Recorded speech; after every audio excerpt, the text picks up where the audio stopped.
Harvard studied 10,000 women and discovered something shocking that the dating industry has been hiding from you. What they found will completely destroy everything you thought you knew about attraction. And by the end of this video, you'll never look at relationships the same way again. Welcome back to the channel. If you're new here, hit that subscribe button because today we're diving deep into one of the most controversial studies ever conducted on female attraction. For decades, we've been fed lies by Hollywood, rom-coms, and dating gurus. Just be yourself. Looks don't matter. Nice guys finish first. But what if I told you that Harvard researchers spent years analyzing real data from 10,000 women, and what they discovered contradicts almost everything we've been taught? This isn't about manipulation. This isn't about tricks or games. This is about understanding human psychology at its core. And trust me, the truth is darker and more powerful than you can imagine. So buckle up, because we're about to shatter some illusions. Section 1. The study revealed. Let's start with the facts. Harvard researchers analyzed behavioral data, survey responses, and real-world dating patterns from over 10,000 women across different age groups, backgrounds, and relationship statuses. They weren't looking at what women said they wanted. They were looking at what women actually responded to. And here's where it gets interesting. The first dark truth: predictability kills attraction. The study found that women consistently lost interest in men who were too available, too predictable, and too eager to please. Now, before you think this is about playing hard to get, let me be clear, it's not about games. It's about psychology. When someone is too predictable, their brain stops releasing dopamine, the chemical responsible for excitement and anticipation. This isn't conscious. Women aren't sitting there thinking, "He's too nice, I'm bored." Their brain is literally wired to seek novelty and uncertainty. Think about it like this. When you know exactly what's going to happen next in a movie, do you stay glued to the screen? No. You check your phone. The same principle applies to attraction. The second dark truth: status triggers are real. Harvard found that women subconsciously evaluate social status within seconds of meeting someone. And I'm not just talking about money or career success. Status signals include how you carry yourself, how others react to you, your confidence in social situations, and even your posture and tone of voice. Here's what's dark about this. Even women who consciously reject materialism or social hierarchy still respond to these signals on a subconscious level. Evolution has hardwired this response over thousands of years. It's not about being shallow. It's about survival instincts that are deeply embedded in our DNA. Section 2. The biology behind it. Now let's talk about why this happens. And this is where biology meets psychology. Hypergamy and evolutionary psychology. For thousands of years, women had to be selective about their partners because pregnancy meant vulnerability. Choosing the wrong mate could mean danger for her and her offspring.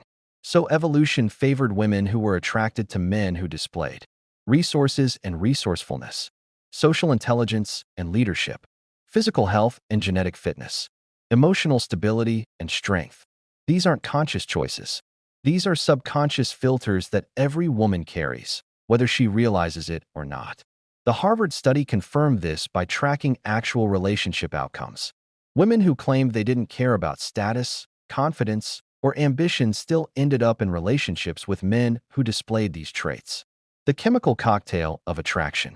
When a woman feels attracted to someone, her brain releases dopamine, excitement and reward; oxytocin, bonding and trust; norepinephrine, increased heart rate and focus.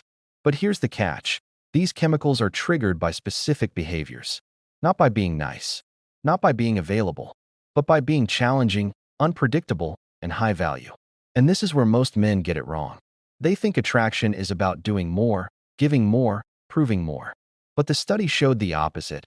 Attraction grows in the space between connection and distance, certainty and mystery. Section 3. The dark truth about nice guys. Let's address the elephant in the room: the nice guy phenomenon. Harvard's data revealed something brutal.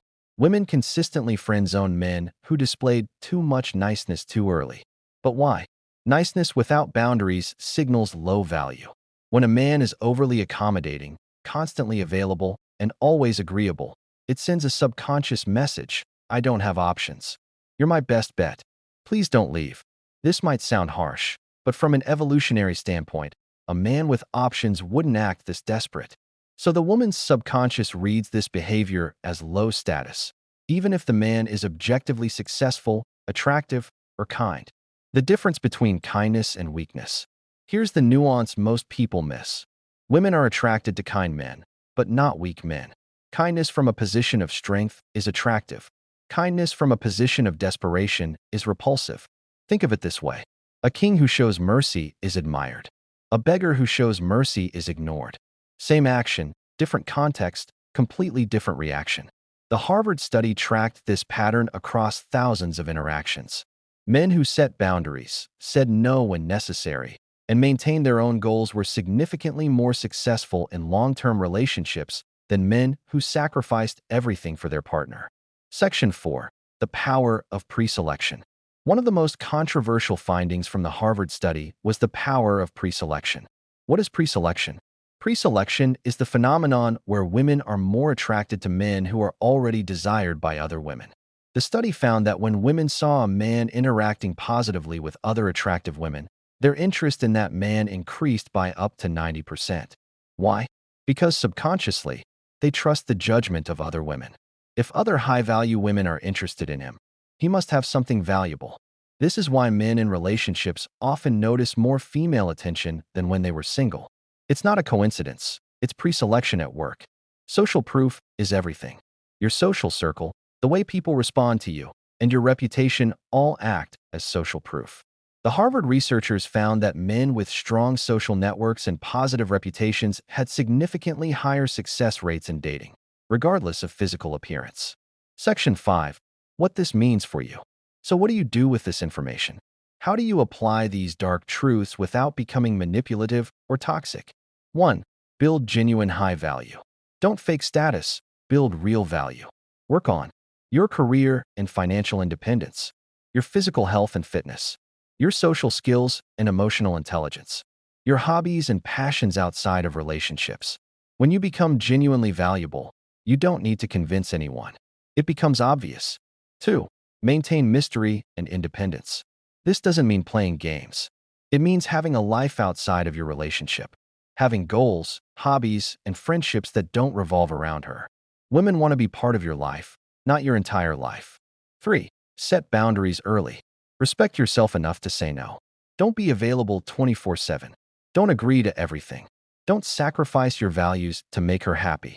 Boundaries aren't walls. They're guidelines that show you respect yourself. 4. Lead with confidence, not arrogance. Take initiative. Make decisions. Have a vision for your life. But do it from a place of genuine confidence, not ego or insecurity. Women want a partner who can navigate life's challenges, not someone who needs constant validation. 5. Understand that attraction isn't fair. This is the hardest pill to swallow. Attraction isn't a meritocracy. Being a good person doesn't automatically make you attractive. Being smart, funny, or successful doesn't guarantee anything. Attraction is biological, psychological, and largely unconscious.